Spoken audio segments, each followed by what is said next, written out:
Well, just 5 months out from the election, a gaffe-filled speech has intensified criticism that President Joe Biden is not fit for another 4 years in office. Have a look. And when I was vice president, things were kind of bad during the pandemic. And what happened was, Barack said to me, go to Detroit and help fix it. Well, poor mayor, he spent more time with me than he ever thought he was going to have to. Well, the White House reportedly issued 9 corrections following that speech for the Black civil rights group. It was filled with mispronunciations and factual errors. Joining me now, Sky News contributor Kosha Gada. Kosha, thank you very much for your time. Look, what were some of the errors here? It kind of ran the gamut. Some of them were, you could be charitable and say he just misspoke, and they were relatively minor. Some, as you say, were quite factual. Like, for example, he said the average American household can expect to save $800,000 a year, when the fact was $800 a year from some amendments they made to the government-run healthcare, Obamacare system. So that one was kind of funny. And then some just unfortunate use of words, such as instead of insurrectionist for the January 6th issue, he used something else like erectionist or something that was sad and funny. But I think, all it does is this advances the opinion that everybody has that he's not fit cognitively right now. And it just also advances speculation of, are they going to pull a switcheroo or are they going to go with him? Yeah, it's amazing they're leaving it so late, but again, it could still happen.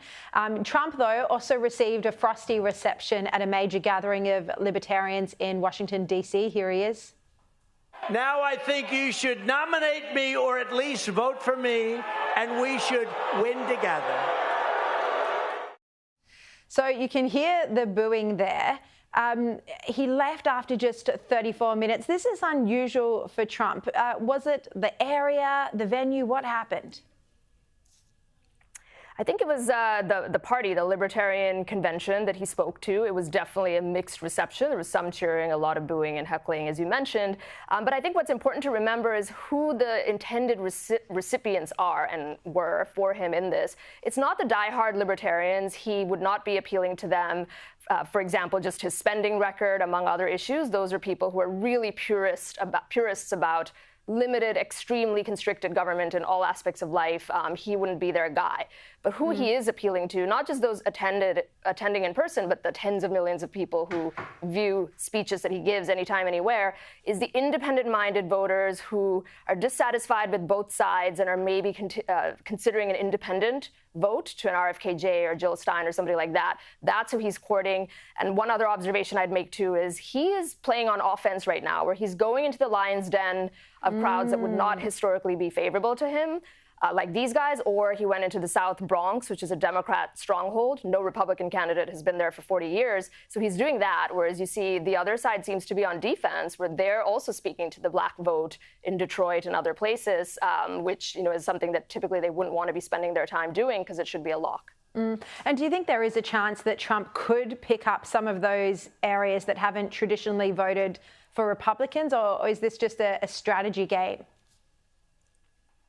I think so, because these elections are won and lost on razor-thin margins. So it's coming down to 10,000 votes, 20,000 votes in select areas, as you know, in a country with 300+ million people. So it really will make a difference if he can peel away a little bit more. All eyes seem to be on the black vote, because he got 8% of them in 16, 12% in 2020. So he's grown his share. And those are numbers that Republicans have not seen since Ronald Reagan 40 years ago. So if he can even peel off a little bit more, that puts the Democrats on defense. It's not that Republicans are going to take the black vote, but they could stymie the other side. And then also, I think, appealing to these libertarian-minded independents, not the hardcore libertarians, is another one where if he could peel back a little bit, 10,000, 12,000 folks in those battleground states, it could make the difference. Look, a lot of commentators have suggested that Trump would easily win against Biden, given his age and incompetence, but it seems like the polls have them a lot closer than we expected. Indeed. I think, one thing, polls are polls, and they haven't exactly covered themselves in glory, the polling industry, in recent times. So we take it as an indicator, but with a huge grain of salt. The second thing, too, though, is that U.S. elections are increasingly about the machinery rather than the candidates, because we don't have mandatory voting.